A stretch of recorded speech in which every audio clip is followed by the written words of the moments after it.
All right. Oh, I got emails. I'll be able to get that out of there. Um, Welcome to another edition of the Edlow podcast. As I always say, subscribe, subscribe, subscribe. This is another one I'm super excited about. It's always fun when I get to talk to people who I am a big fan of, and I have always been a fan of Santino Marella, and I have him right here on the Edlow podcast. Santino, thank you for being willing to come on. It's a pleasure to meet you. Oh, my pleasure, man. It's Yeah. always nice to support people that are doing, passion projects and trying Yeah. to break out and get to the next level and stuff. Yeah, well, that's the thing, man. Like, yeah, podcasting is definitely a passion project because it takes a lot of work to get to the level where even like people like you are willing to come on. And I've had a lot of luck in the wrestling community and also in celebrities and stuff. I got a lot of stuff coming up, but this is one I'm excited about because one of the things that's so interesting about you is you have an MMA background, right? But at the same time, you really got over kind of doing comedy, which I'm sure you weren't expecting when you got into the wrestling business. Is that Yeah, no, you're right, man. When I was a big fan of guys like Dynamite Kid and Chris Benoit and Dean Malenko, Kurt Angle, Owen Mhm, Hart, like real grapplers, right?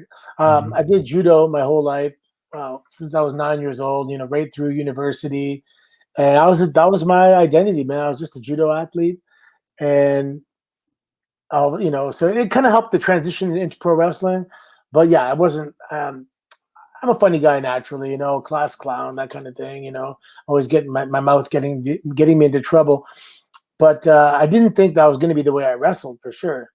But Mm, when Santino first came on the scene, he was pretty much force fed to the mm, people, and mhm. as you know, wrestling fans do not like to be force fed, so they were like on the verge of turning on the guy. So I became a bad guy, and then just with the accent that I put forward, and as soon as I turned bad guy, it became funny. Yeah. And now, thank God, because that's how I was able to stay there for 10 years. You have to make one person laugh, and that's Vince, and Vince thought the character was funny, and so I'm told, and that's why I had that decade career. Well, and that was the thing. I mean, I remember I was watching live in Milan when you went over on Umaga, Hmm. and that was interesting for me, just kind of being around the wrestling business. What I found really interesting about that was you were a fan. I mean, the angle was you were just a fan in the crowd, and you won the Intercontinental Championship first night, but it had to be, you had the help of Bobby Lashley, and you kind of got squashed right before you won. And how did you feel about the way they put the belt on you? Obviously, I'm sure you're like, oh, they're putting the belt on me day one. Like, that's great, but how did you feel about the angle? I mean, I knew from the get go how like unbelievably fortunate this is. Right. So I wasn't going to be, well, I wish I could have beat him fair and square. I was nobody, a guy from the audience, right? Right. And if you destroy Umaga or even have a competitive match, it just discredits Umaga. And now I have to, now it was done right. It was actually done right. They had to use Bobby Lashley, and it protected Umaga. And then it just gave me this opportunity where I'm just thrust into the spotlight. And I was still pretty green at the time, to be honest. I fast tracked my Mm-hmm. wrestling career. Like 2003, I had my first match. All of 2004 was in Japan. 2005, and when I was in Japan, I was doing like work shoot kind of MMA style wrestling. Right. And then I go to OVW in 2005, and I'm learning in 2005 how to lock up, how to run the ropes. Mm. I trained super hard, multiple times per day, and I got signed in '06. So over a year after I got to OVW, I was a year and a half, just say roughly, and then I got signed, and then I had to go home get my visa because I'm Canadian, Mm-hmm. and then when I came back, I think I came back in like November or December of '06, and Mm-hmm. then the holidays, and then April 16th is I debuted in Milan as Santino. So I was like, I had been signed for like, 5 months ish. No, I got signed in August, but it was like 2 or 3 months at home to get your visa. Right. So I came back in November. So I'd been on the OVW house show loop for like 4 months, Hmm. 5 months maybe. And Yeah. yeah, so I was very green when I got called up. But sometimes it's okay to be green as long as you have the instinct and you can Yeah. bring things to life in a particular manner that just engage people. And I guess I had that. Yeah.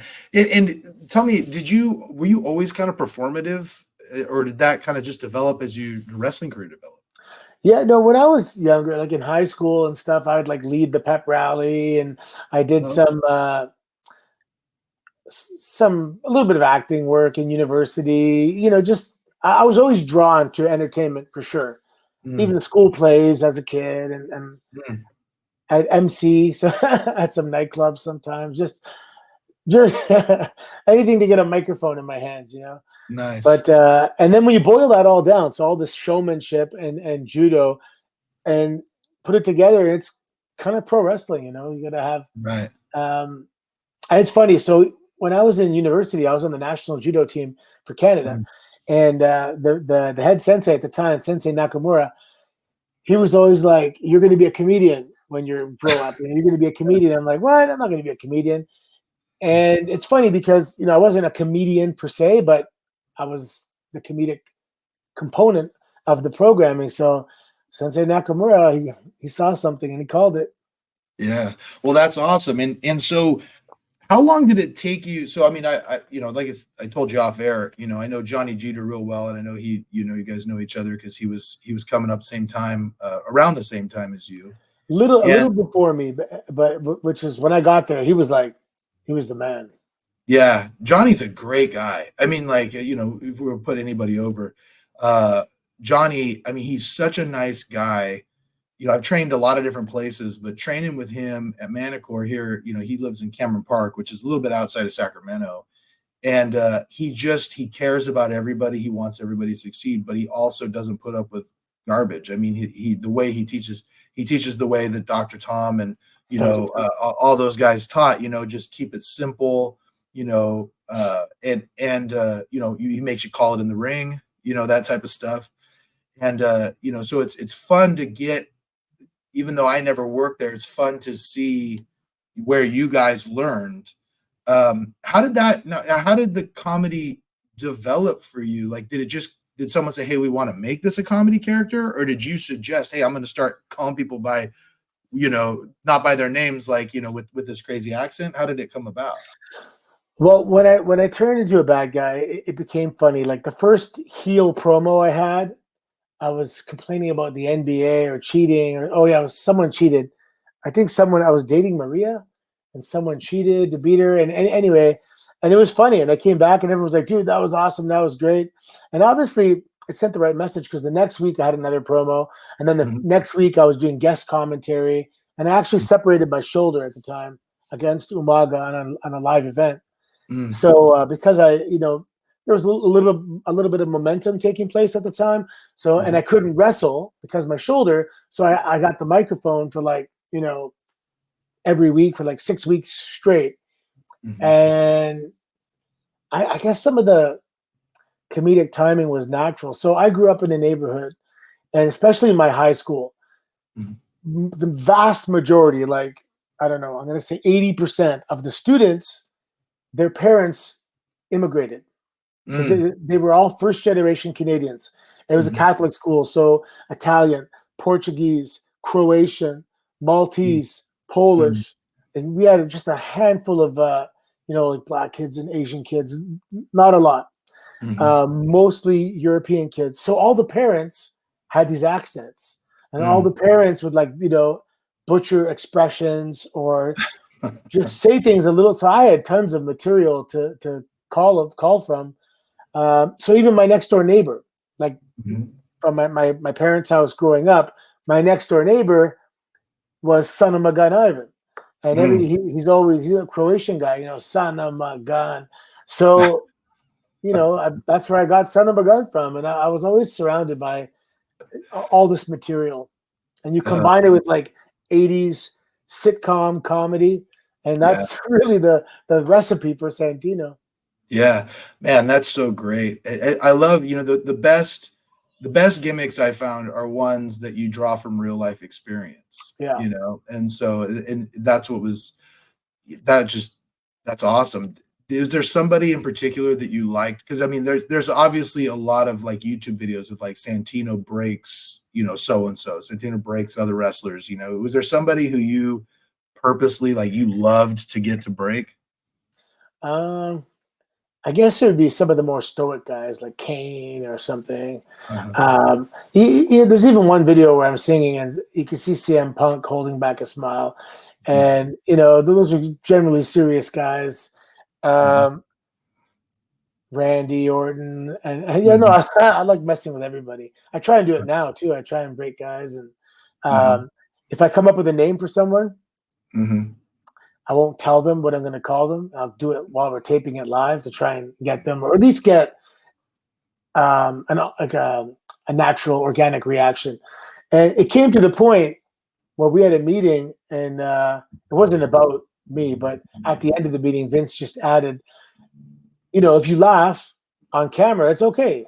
It's like Uh-huh. people laugh at funny things, so like just don't be mortified and say, can we do it again? Just go with it, Mhm. and you can address the laughter, and that makes it more natural and more organic. So it was kind of like a safety net that was put in place for Mhm. everybody. So Did you ever have I've never seen this, but did you ever have any sort of, like face off with like a comedic face off with someone like R Truth or anybody like that just to see who could out laugh the other get other one to laugh or anything like that? not on screen that I can think of, but um, I remember I messed with our truth once, and it was just him and I, but we were doing a speech at the tribute to the troops event, Mm.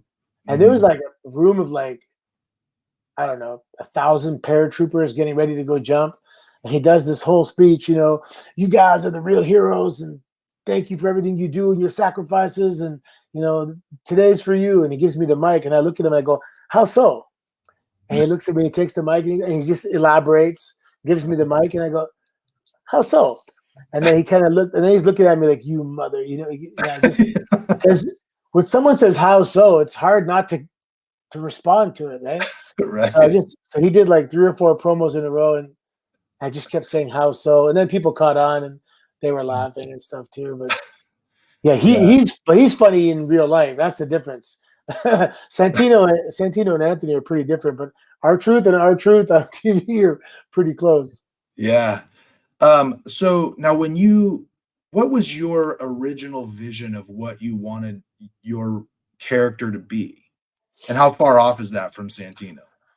Yeah, the original vision would have been, you know, I mean, at the time when I was there, I was one of the smaller guys. I'm like 5'10", and this Mhm. is before 205, and you know, like I'm bigger than a cruiserweight, but I'm kind of that medium sized guy. Yeah. So I just wanted to be that little, Rocky man, the guy who keeps Mhm. getting up, takes a beating, keeps getting up, and just shows heart, Mhm. and can eventually win. And even if he doesn't win, he puts in a valiant effort every time. Mhm. That's kind of the underdog guy. That's Mhm. kind of what I was going for mentally, how I saw myself, someone who's pretty technical. And I mean, the UFC, the early UFCs, they showed, right, grappling can overcome size advantages Yeah. and stuff like that. So Yeah. that's kind of where I wanted to go, and Yeah. and that's actually what Vince had in mind too, to be that undersized dog that doesn't know he's undersized, it just keeps fighting. And Yeah. It's funny you bring up the UFC. I remember the first VHS tape for all you yeah, kids out there that I ever saw was somebody rented UFC 4, and I think the main event was Severn versus Hoist Gracie, yeah, and Gracie tapped out Severn at about with the triangle 160 choke. pounds. Yeah. And I remember thinking it was actually it really changed my view. It got me into MMA, I think everybody else too, right? Was here's this little guy where basically Severin is just on top of him, and it looks kind of boring, like nothing's really happening. Severin is just, and then all of a sudden, boom, it's over. You know what I mean? And Yeah. you're just shocked by that, that he pulled it off. And so It was interesting. Sorry, I didn't mean to jump in, but it's interesting as well because so we do triangle chokes in judo. So before, BJJ blew up, judo guys were like really kind of the only grappler guys around with regards to submissions and triangle chokes and all that stuff. So even though Dan Severn was on top, I remember it clearly. I was in a bar in Montreal. That's where I went to university. Like, I forget, La Casual Sport or something like that. And he's in a triangle choke, and Dan Severn's giving him shots while he's in the triangle choke. And everyone thinks Hoist is getting killed. And all of a sudden, out of nowhere, he does this big, tap. And everyone's like, what the hell just happened? And, I knew it was because of judo, but he was in a triangle choke. Yeah. Yeah. That was where it really like people started getting informed about that. Right. And like now I think people know enough that it's exciting. Right. But back then I remember the guys I was with, they're like, this is boring. Like nothing's going on. And then all of a sudden, boom, it's over. And so, that was awesome. Let me ask you now, you've been to the mountaintop basically. I mean, you've been the runner-up of the Royal Rumble. I mean, they did an angle in the Elimination Chamber where it looked like you might actually pull off as a champion. I mean, you've been all over the place. I mean, you won the Women's Battle Royal, Miss WrestleMania. I mean, you did all that stuff, right? Yep. So for guys coming up, I mean, what would be like the number one thing if there's an indie wrestler that's trying to make it that you would say is just the have to get to the next level? Man, well, there's a lot of things. You have to look incredible. You have to walk in the door and people go, holy shit, who's this guy? Mm-hmm. And you have to be realistic. Like, look at yourself in the mirror, man. And if you don't exude that or have that, figure out how to do it, Maybe, and sometimes if you had a job interview, you get a fresh fade, you put on something nice, you wear some nice shoes, like that. You dress to impress, but it's kind of like you have to dress to impress, like for life, because you have to impress the producers, the writers, all these guys if you want to get a job. And your physique tells a lot about you. If you're in great shape, it means that you know how to stick to a plan. It means you have self-discipline. It means you're knowledgeable about calories in, calories out, all that stuff. So it's not just, wow, that guy looks good. It tells you so much more. It's a tip of the iceberg, right? And again, as an employee, I go, okay, this guy's disciplined. I want disciplined guys here. I want guys that can stick to the game plan. And when it sucks, because sometimes it sucks, right? I'm hungry, but you already had your meal and you got to wait 2 hours. Can you stick to it? Because it's a grueling, physically a little bit, but mentally the road life is grueling, right? You live in rental cars and hotels and venues, off to the next town, the hotel, maybe you Google a gym, right? But you are on the road indefinitely. You come home, you take your whole suitcase, you dump it in the washing machine, put it in the dryer, back in your suitcase, out the door again. I think these days maybe you have an extra day, but when we were on the road 5 days a week, you factor in that travel day. So we were home for a day and a half. And that's tough. When you're home for 2.5 days and you're on the road for 4 days, that is very doable, very comfortable. But like a consistent 5 days on the road is tough, man. Mentally tough. So it's not for everybody in terms of your mental fortitude. But of course, you have to become an actor. You have to become an MMA fighter. You have to become a professional wrestler in terms of the storytelling aspect. And you have to really have the personality. Oh, bless you. You have to have the personality that is just naturally knows how to work well with others.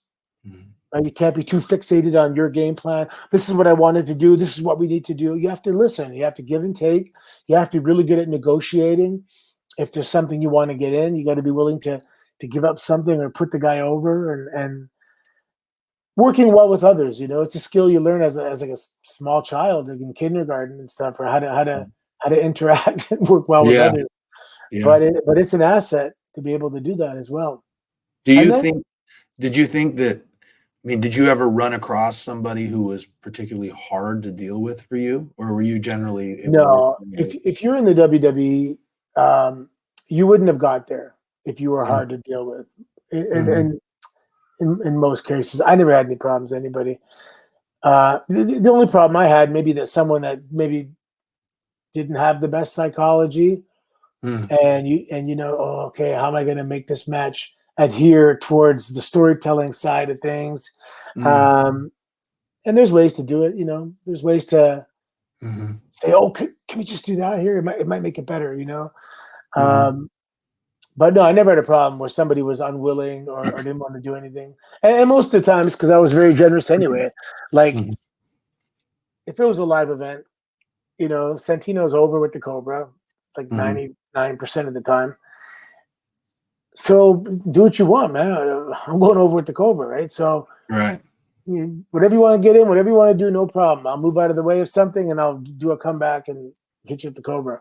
So Mm, everyone was pretty cool with that because I'm going to give them tons. yeah.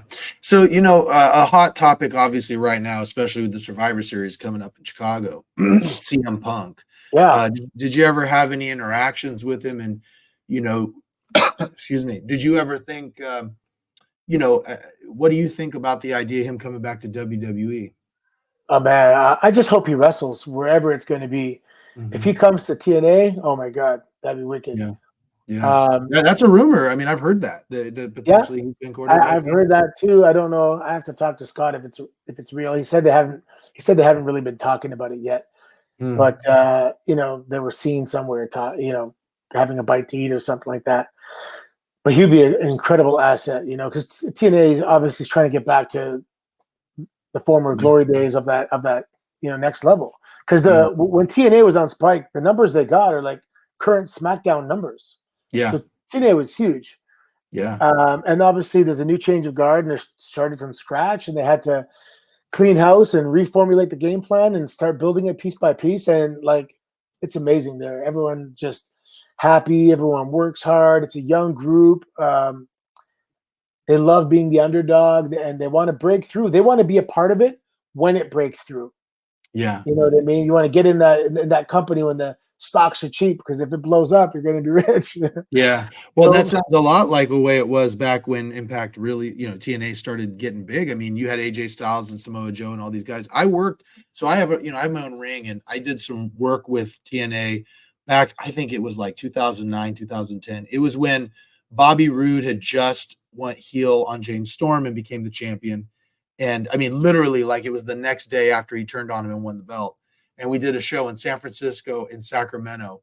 And the thing that was so shocking to me was that they were so over. I mean, like, and Samoa Joe, everyone knows these guys now, but like back then, AJ Styles, Samoa Joe, James Storm, these guys weren't really well known, but when they came through the crowd, they were so over and they were also hungry. And they had guys like RVD and Bubba, Bully Ray, these guys helping. But those and look where they all are now. You know what I mean? And it's cool to hear that that's kind of happening again. Where do you see yourself? I know you're working with TNA now. Where do you see yourself in that? Do you consider yourself kind of an old guard trying to help these young guys out, or what do you view yourself as? I mean, I do naturally. I don't wrestle that much anymore. I can still wrestle. I wouldn't wrestle more than like 6 times a year for TNA, I imagine. Mhm. But yeah, I'll take guys aside and say, hey, man, that was awesome. That was awesome. One little thing, if you want to tweak, and everyone's pretty receptive to it. Mhm. But it's an incredible group. Like we know who we got. We know our guys. We know Mhm. that we can take this guy and put him up with anybody in the world. It's going to be a sick match, and we're Mhm. the locker room's awesome, man. It's awesome. Yeah. It really is. Like I'm trying to think of a guy like who's let's say it's Seth Rollins, and we can put Mhm. tons of guys against Seth Rollins and have obviously Josh Alexander, Frankie Kazarian, Alex Shelley's like insane, Yeah. Saban, like those guys are been around forever. Mhm. But look at the ABC, you know, Mhm. Mhm. um, Rascals. Like I mean, these guys are incredible, Yeah. incredible. Alex Shelley, I gotta say, so I met Alex Shelley. So I did a little thing with New Japan here right before New Japan kind of came to the United States. They were checking it out, and they gave me a call. They flew into San Francisco, and we did a show together. And Alex Shelley was on the show, and so was Shinsuke Nakamura and Kushida. But Yeah. I couldn't say enough nice things about Alex Shelley. Oh, he as a person, you mean? Yeah, like I Yeah, mean, because yeah, he's we awesome. we exchanged phone numbers beforehand, like because the New Japan guys are like, you need to coordinate this with him, and so I texted with him. He had no idea who I was, you know what I mean, and was the nicest guy. No, he's the Came in, nicest guy. yeah, he was the nice. He was kind of injured, didn't care, still did it. Like it was right when they started. I think he did the time splitters with Kushida. Like that was right Yeah. when they were going to put that together. And I mean, like I said, all the New Japan guys that came through were all great, but I remember specifically walking away and saying, "Man, like nicest guy," you know what I mean? Yeah, super And nice. yeah, He has a history of he was a physiotherapist before, and he knew I have some tennis elbow and I have a torn labrum. So every week, we go to TV. He's always asking me how the body parts are doing, how they're coming along, and he'll give me some extra exercises. So funny enough, I saw 2004 when I was living in Japan.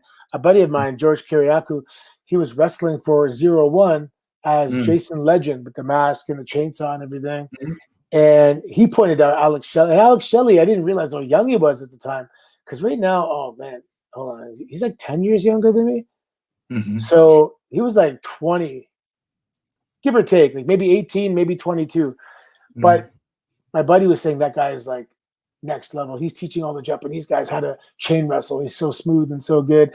And, I didn't even meet him because I was watching over in Corrigan Hall and I saw him in the ring. And I just knew who he was as he was like, this prodigy. And 20 years later, the yeah, guy's like, he's the champ, right? It's amazing. yeah. That's awesome. Who do you think are some of the younger guys in TNA that you see being kind of the next crop of the guys? Well, I tell you, Will Ospreay is a free agent coming up soon, Yeah, man. And like, yeah, he can go to WWE and he'll get lots of money, but I don't know if he's that kind of guy. AEW too. yeah, I mean, he's still young, man. That's the crazy thing. He's still super young. I hope he considers. See, a lot of guys that have the potential, someone like Will Ospreay and CM Punk, for example, if they know that they can help take the company to the next level, that is a huge feather in their cap. Not that I mm, went to an already established company and made more money. Like they have lots of money, but I think yeah, it becomes about legacy sometimes. And if they mhm, say, "Yeah, when I came there, now we're rivaling AEW," yeah, and that's huge, man. Like that's a mhm, huge thing to be able to say that you did that. So I yeah, hope that appeals to them as much as I want it to appeal to them, because I'd yeah, love to see what they can do. I'd love to say, hey guys, we're going to this stadium, like jump to the next level of arena. Instead mhm, of 2,000 people, let's get 12,000 people. I think we could do it. We just got to yeah, get on a bigger channel where we're in mhm, more households. But with regards to product, and everyone says that, you go online, you're like, yeah, WWE, they got the marketing machines, the superstars. But when you look at in-ring product, mhm. TNA is right there, man. If not better. Yeah.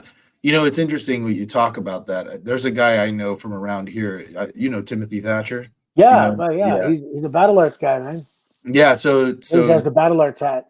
yeah. So Tim started out here in Sacramento. Mm-hmm. That's where he trained. And his story is, I have so much respect for that guy. He's worked for me when I was promoting shows a few times. The thing that is so cool about him is he has a view of what wrestling is, Yep. and he will not bend. I don't know how many times WWE tried to sign him before he finally went to NXT, but he's like, no, I don't like the way you pursue. I don't like what you view. This is my wrestling. I feel it should Yeah. be more real. Yeah. I don't like your wrestling. And he did not care how much money they threw at him. He wasn't going to do it until Walter, but now he's Gunther, Gunther. Gunther and those guys all left, and then it was just him, and he's like, well, I guess I got to go, and he was there for a little while, and so it just takes a certain type of guy that isn't motivated by the money and the fame. And Yeah. so tell me, like, what is it that motivates you in wrestling now? I mean, you've been there. Why are you still around? Why do you still Yeah. want to do it? Man, I mean, so, but to touch on Timothy Thatcher for a second, so I trained with Yuki Ishikawa at the Mm, original Battle Arts in okay. Japan, the Okay. catch wrestling shoot style. That's where I was in '04. And Hmm. I brought him in 2013. We opened Battle Arts Academy Hmm. in Mississauga, and Mr. Ishikawa came and coached there. So Tim Thatcher and Kratos, they came up and stayed with us for weeks just to train with Ishikawa-san. Yeah. And that was the style I want. If I could have my style of wrestling would be work shoots. The whole Yeah. show would be MMA fights. They'd look, they'd be worked MMA fights. Of course, some storytelling in there as well. Right. But kicks and takedowns and everyone would have a ranking. This guy's number 4 in the division fighting number 5. The winner is going to fight number 2, and if that guy wins, he might have a championship match. And it would all be like real, more realistic. Yeah. That's my style.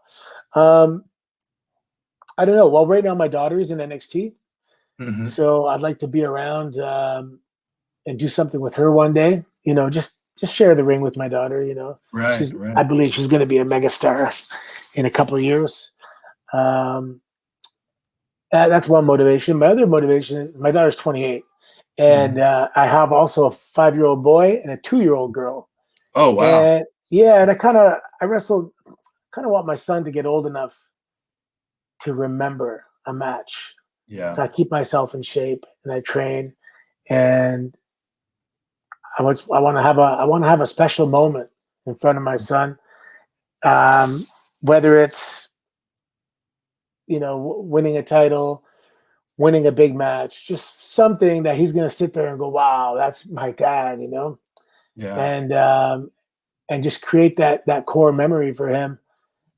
That's another motivating factor. Plus, you know what? I'm turning 50 in a few months, and I was an athlete my entire life, and having to accept the fact that you're losing a step and no more backflips and no more of this. And I was like a ninja, man. I was on a national judo team. I wrestled in university.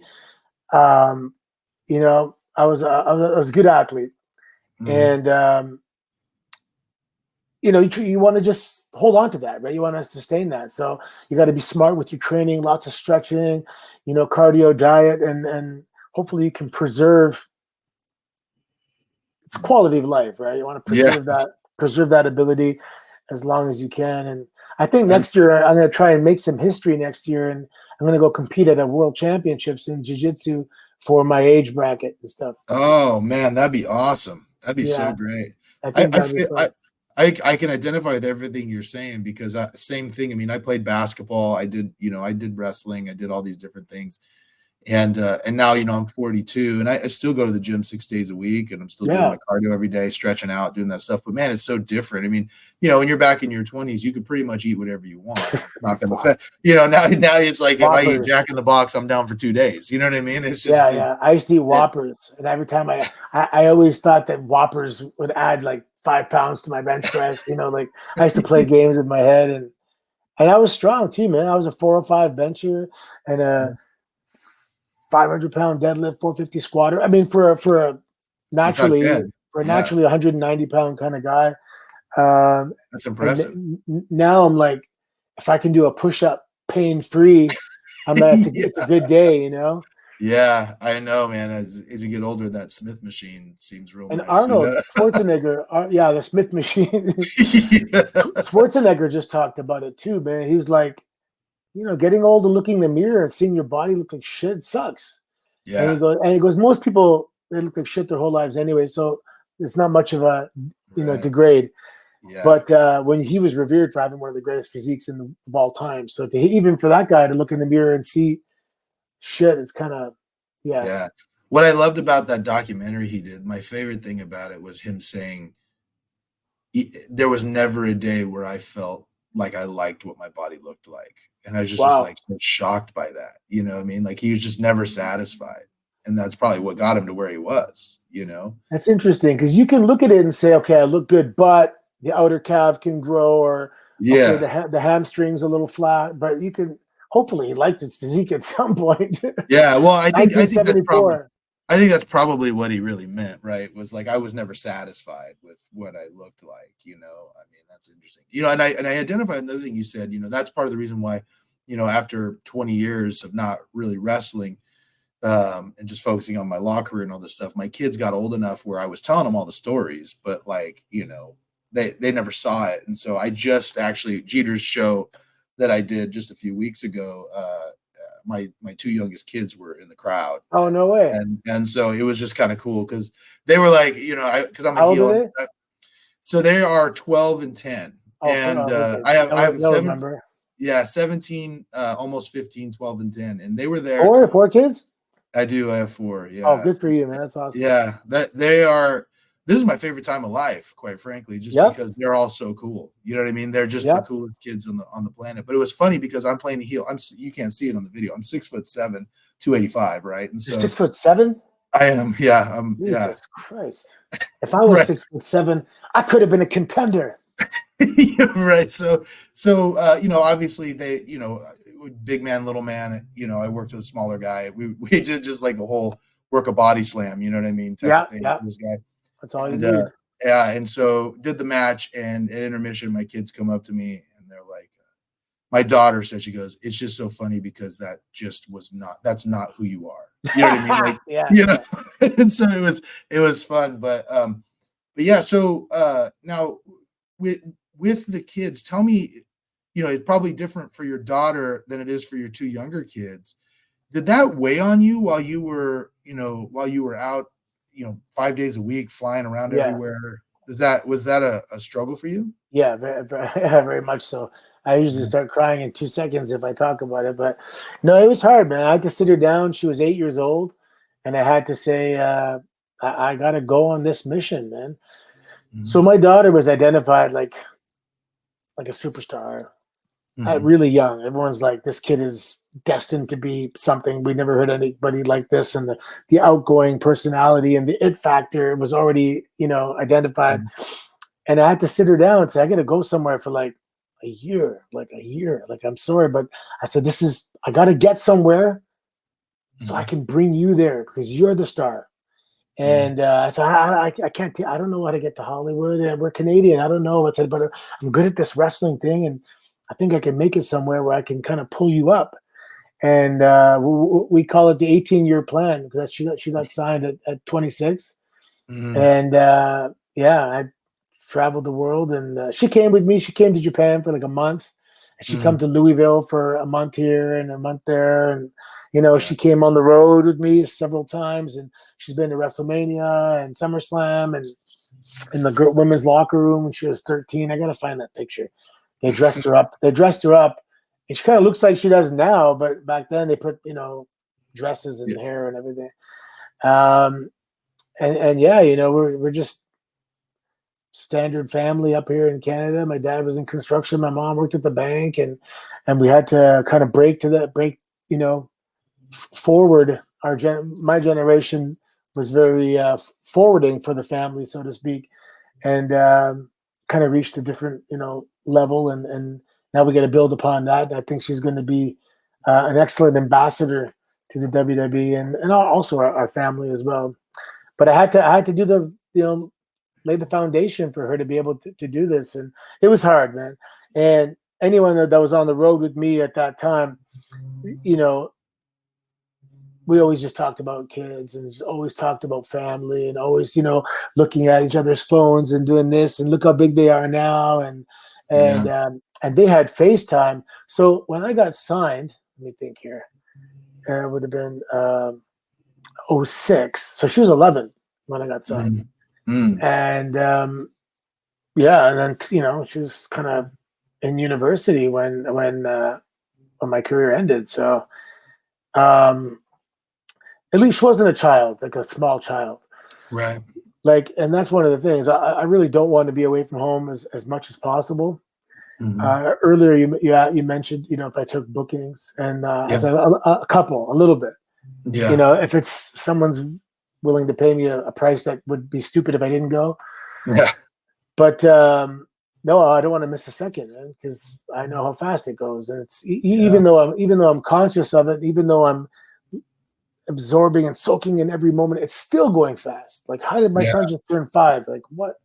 Oh, He, yeah. he was No like kidding. 2 yesterday, you know? Yeah, I have a son right now. He's 17. He's a senior in high school, and it's just crazy to me because we're just, we're Mormon, and so he's gonna go on a mission. And we were talking about it, and I was like, oh my gosh, we're at the point where we got to start like planning for that, and I'm like, you're a year out from just being gone for 2 years, and The mission is 2 years. yeah, so you serve a mission for 2 years, and Holy smokes! you don't know where you're going. The church just says, "Here's where you're going." You go for 2 years.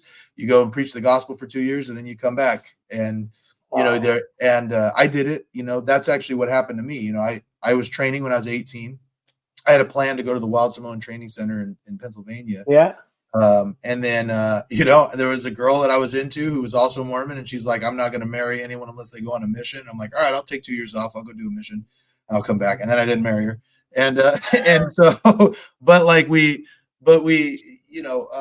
and that was the thing. It completely changed my life, and that was actually, it was interesting because that 2 years really told me, because I was thinking, I was like, all right, I'm going to get back into wrestling. But I started talking to people, and I was like, a family is important to me, and hearing the people who were leaving, like having to go all the time, I was like, I don't know if that's the life I wanted. And there are times where I think about that. I think about, well, what if I would have done it? Maybe I could have made it. I'm 6'7", right? Maybe I could have made it. Maybe I Heck didn't, yeah. But no, I'm grateful for the way it went, because now I get to share it with my kids. I get to be a part of the wrestling business. Like, I promoted for a while. I did some really cool things with TNA and Lucha Libre USA and, New Japan and all that. But this is, the time with your kids is so important. You know what I mean? Because it just disappears. And I'm at the point now, it's hard for me because, just 5 years ago, all these kids, the number one thing they could do was hang out with me. Yeah. You know what I mean? And now my 17-year-old just wants to go hang out with his friends. I know. That's why I kind of take a back seat. You know what I mean? But that's, it's okay. It's part of life. And it sounds like you have a good relationship with your oldest daughter. Oh yeah. We FaceTime every day with her little siblings, and because it's hard for her now, because when she moved to Orlando, my daughter was born in July, and my daughter left in August. So like, she left a month after she was born, and she was just home for Canadian Thanksgiving, and we're going actually to Florida next week. But yeah, she's experiencing kind of what I experienced, being away from her little sister. And sometimes during a FaceTime call, she'll get emotional because she's missing it, seeing her in person and stuff. But it's almost like you have to pay those dues as well, not just in the business, but the suffering type of dues. I started wrestling late, though. You're mentioning your age. I started wrestling training at 28. After university, teachers college, and everything. I had my first match at 29, which is like unheard of to me, because some of my friends from the UK wrestling since they were 16. Yeah. And there's a reason I didn't. I'm pretty sure I would have messed it up when I was too stupid in my 20s. I was just a maniac, and. Yeah. But how cool is it? Like, I just thinking about this. How cool is it that now you get to share this with your daughter? I mean, you've been there. Now she's been there. You're not now part of the wrestling family. You're the Dusty Rhodes to a Cody Rhodes, totally. or a Ric Flair to a Charlotte Flair, And is there anyone that you wish you could have worked with that you didn't? I would like to have maybe a singles match with Randy Orton, just because he's like, a really good friend of mine. I love. We always talked about wrestling each other, because we used to ride together. And there was one time we were in a battle royal together, and then ding ding ding, and I started looking for him right away, and I was just messing with each other in the ring, and he's trying to don't make me laugh, man. But I think it would have been good because he's so good, right? And I think we could have had like legitimately some really good matches and stuff. It's funny because if you know what to look for, what I find so amazing, I have such, like, for example, the match that Roman Reigns had with Sami Zayn in Montreal, right? I think they were in Montreal. Yeah. Right before WrestleMania. And what I found so amazing about that match is they didn't really do much. You know what I mean? Yeah, Like, they yeah, didn't, yeah. not a lot of flips, not a lot of, anything like that, but they got over huge. And I was at the WrestleMania when Cody and Roman, were there, and the one where, Sammy and Kevin Owens won the belts the night before, and same deal. They didn't do anything special. I mean, you know what I mean? It was basic wrestling and got it over. And I just find that so interesting. And that was one thing I found about you too, was that you got the Cobra over. You know what I mean? Yeah, yeah. Which is just so awesome. I do want to talk to you about one angle though, because I've always wondered about this. So I loved the Honkameter when you were the Yeah. Intercontinental Champion. So I always thought, like, in my head, I was like, okay, so it would be great if Santino just kind of got right up to like the record, and somehow Honky Tonk Man was the one who stopped him from breaking the record. That was the actual plan. Okay, yeah, that's what I wanted to ask. So what happened? Somebody went in to got in Vince's ear. It just said that, this is a prestigious title and it shouldn't be on a comedy guy. And convinced him, really. Because it was like, okay, for the Honkameter, for how long it was like a few months. Yeah, it's like 12, 13 weeks, yeah. Yeah, and people come up to me to this day and they're like, what the hell happened to the Honkameter? Like, Yeah. I'll do a convention or something. And like, dude, we thought it was going to go right till the end and Honky Tonk was going to come. And everyone loved the Honkameter, like, disproportionately. Like, they loved it. Yeah. The Honkameter. And it came to a quick one day, like, yeah, you're losing the title on TV in Manchester. I'm like, what? What about the Honkameter? And yeah, they changed his mind. Yeah, that was such a bummer, because that was so entertaining. You'd come in and say Honky Donkey Man, and I'd laugh every time you do it. And then, you'd always pull it off. And I just remember one day, I knew you were going to lose it, because you came in, you're like the Honka Mountie, like you turned it into this big long thing. And I was like, okay, they're obviously not going any farther with this. And I think that's the night you lost it. And it's just such a bummer, because it was such a good angle. You know what I mean? Yeah. Brian Gewirtz was writing that at the time, and he really got Santino, man. He was there as I developed into this comedic character, and when I'm reading something back, a piece of paper, I'm dying. Oh my God, this is gonna be so good when I say it my way, Mm-hmm. And him and I, we had a really good, some good chemistry with regards. And then sometimes, like, there'd be writers that would try and write in my accent. I'm gonna tell you, Beth Phoenix, she's a spicy meatball, and I'm like, who the hell wrote this? That's not. Where's Brian? You're like, where's Brian? Yeah, this is definitely not Brian. Yeah. I'm like, just write it and I'll bring it to life. Just, what do you want me to say? And let me do it. When you were doing promos, this is something that I've heard when I talk to some of the old timers, they really rail on the like scripted promos. And you kind of probably came in at least at some point where they really wanted you to do scripted promos. How did you feel about that? No, in the beginning it was scripted. It was a piece of paper, and it doesn't have to be verbatim, but stick to it. And then it was like a continuum, right? And then it was several points, and you bring them to life, and then it was just point form, like, we want you to say this and go there. And when I did the thing with the Condemned with Stone Cold Steve Austin, they had a couple bullet points written down, but he did, like, just completely went off and just started talking about his own thing. I go, oh, okay, I get it. He knows where he's going, so he can just do whatever the hell he wants, because he's going to get where he needs to be. And I just kept up with him, and I knew I was in good hands, so I didn't panic that we're not following the script or anything. But there's once they get more and more trust, then it's less script, and I think eventually you kind of say, like, this is where we're going. How would you say this, or what would you do? They'll kind of come to you with regards to how you'd get there. Yeah, man, that's just so cool. It's so cool to hear. Like, you obviously must have had a lot of fun while you were doing this. I did. I really did, and I was very conscious of the fact that getting signed at 32 at 5'10". I'm already kind of defying the odds. And, Yeah. the average career was, let's say, 3.6 years or whatever it was. I don't know exactly, but, and once you pass that, I'm like, I was in bonus time. I was in, Yeah. and there was a bit of a culture of um, people that weren't happy, Yeah. oh, they're going with Cena, I'm just a jobber or whatever. And I'm like, do you forget where you are?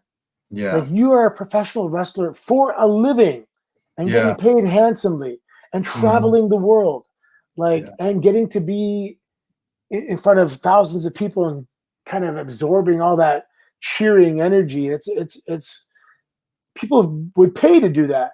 Never Yeah. mind get paid to do that. A People lot of pay to indie go on guys vacations. a lot of indie guys do pay to do that. Yeah, I Yeah, yeah. mean, Actually, yeah. one thing you said now, so I coached for like 10 years, right? At Mhm. Battle Arts Academy. I just stopped coaching um, this summer because it was 10 years.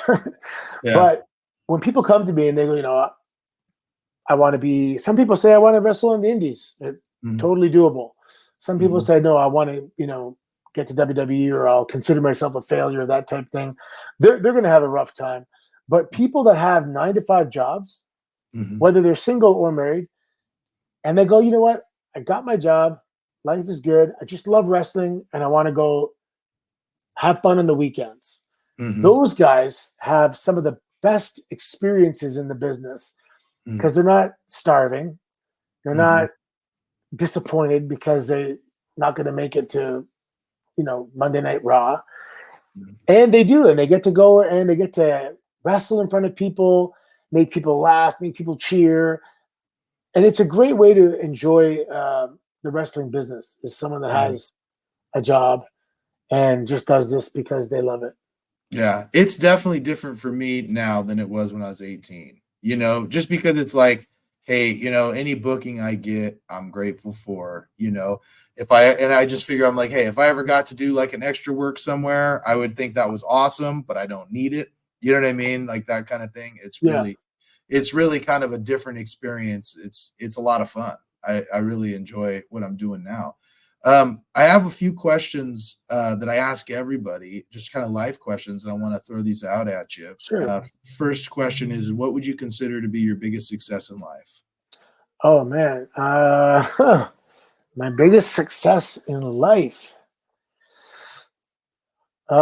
producing good children. Like Yeah, yeah, producing good people into the world. I'd say yeah, is. I mean, I got one, and the other ones so far are going to be awesome people. yeah, yeah, yeah, But I think that's one of them. I have a very grateful mindset, and I mhm, think that I can that can rub off on people. yeah, I, I have a lot of friends that call me for advice, and mm, just because they like the way I see things and the way I look at life and stuff. yeah, So helping people, with the quality of their life would be another accomplishment. yeah. That's awesome. I same thing. I get a lot of people who call me in a time when like they're struggling, maybe their marriage didn't go right, or they lost their job or something like that, and it's always cool to be able to help people see that, hey, because I've noticed this, you probably have too, those dark times, you learn so much about yourself, Yeah, and you always, at least for me, I feel like I've always come out better in one of those yeah. moments, like And, coming out. and when you look back, they're actually the best memories. Yeah, yeah. I think the coolest thing is when, like, there's been some years where I had simultaneously the worst and best years of my life at the same time. You Yeah. know what I mean? And, if you don't have that mindset of, okay, this is bad, but there's other things that are good, you might miss that. You know what I mean? Yeah, I So, had my 2018 was the best and worst year of my life as well. My brother passed, and a month later, my son was born.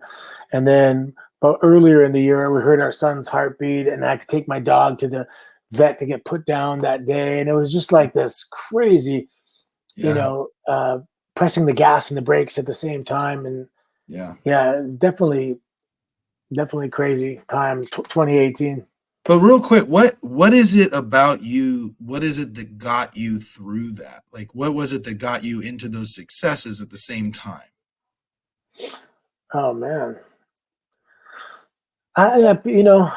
perseverance, right? You have to have that tough mindset. You really have to have a Yeah. tough mindset. And so, for example, even like when for wrestling, I Mhm. was all in. I mean, like all in. I Mhm. was living in the United States. I couldn't have a job there. I was living off my savings, and they just dwindled down to zero. The day Mm. before I got signed, I ran out of money, all money, Mm. and I was 32 years old. I would have had to come home and parents' basement, reformulate a game plan, and my daughter's watching, right? And you want to be the person that she thinks you are, and she thought I Mm. was a superstar, and I had to be that. I had to become that. To you can tell your kids one thing, but you have to show them, right? You have to show Yeah. them. If you want to Yeah. have them to have a good relationship, you have to have a good relationship in front of them. Instead of Yeah. just saying, no, you have to do this. No, no, watch what I'm doing.